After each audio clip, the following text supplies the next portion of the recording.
So I'm in the studio here, Studio 26, Studio 26 in Antibes. And we are recording today. And what's really cool, I brought my mic, which is a Coles 4038. You can see it here, this black, crazy looking thing. And I'm also recording into this Neumann 87, which is like a classic studio microphone. And if you record in a studio, a lot of times they're going to give you that Neumann microphone. But what's cool is I recorded through both of these, so we're going to listen to what it sounds like, just coming out of both these mics, and see if we can find a difference. What's something really interesting to know is this one here, this Coles, costs like about $1,000, and this one here costs, well, a vintage one like this one is like $10,000 or more. So you listen for yourself and see which one gives you the more bang for your buck.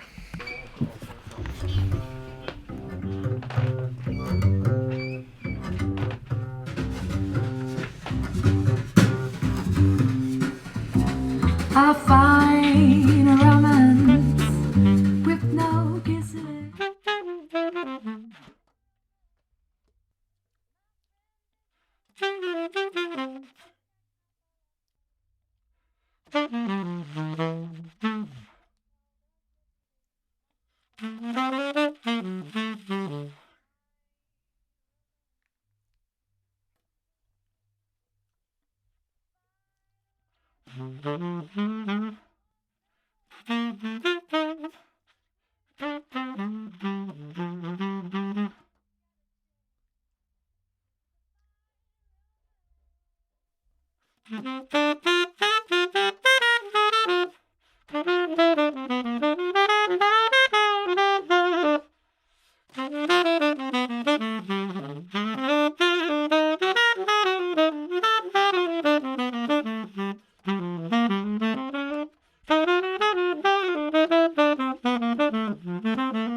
Take a second right now to comment below and let me know which sound you preferred and why, mic A or mic B.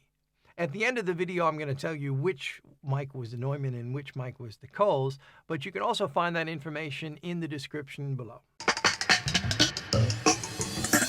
Now, after watching and listening to that clip many times, there's a few things that I learned that I wanted to share with you.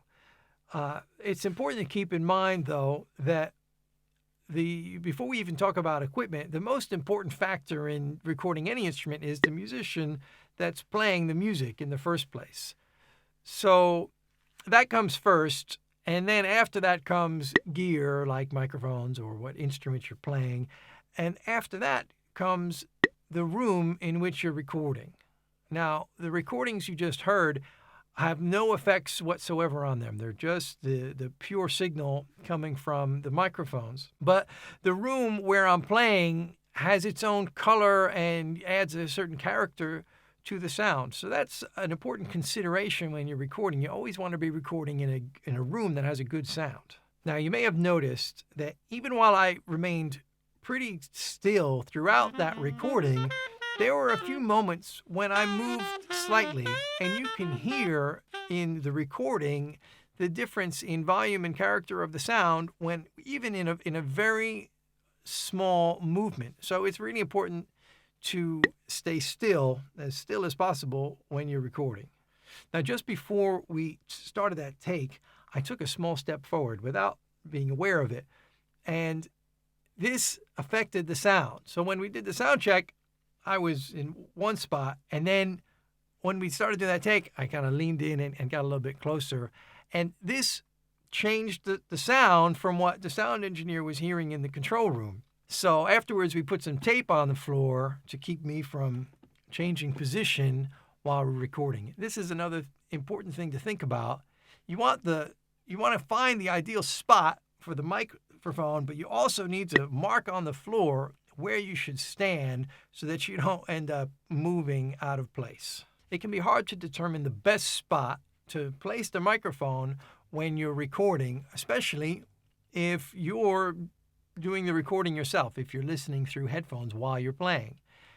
And if you don't have a sound engineer to help you find the best spot and do the sound check, a good thing to try is to video yourself while you record the sound check, and then and try different positions, and then sync the audio with your video, and then you can hear and see visually exactly where you're getting the best sound. I'm going to do some more experimenting with my Coles microphone to find exactly the best spot, the spot where I get the best sound for me. I recently saw a video with one of my favorite saxophone players, Chad Lefkowitz-Brown, playing. He records often using the same Coles microphone, and he had the thing like this far from the bell.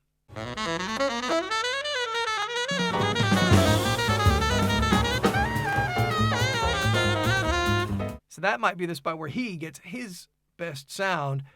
I'm sure he did a lot of experimenting with different positions to find the spot that he liked the best.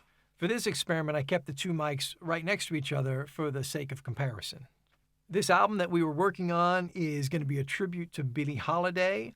It's in the process of being mixed right now, and as soon as it's ready and for sale, I'll let you know where you can purchase a copy. If you'd like to hear more of my wife's music, you can check out her channel. It's linked up on the screen and in the description below. If you found this video helpful, don't forget to click the like button, subscribe to my channel to get notified when I upload new videos, and visit bettersax.com for more saxophone learning resources. Oh, by the way, mic A was the Neumann and mic B was the Coles.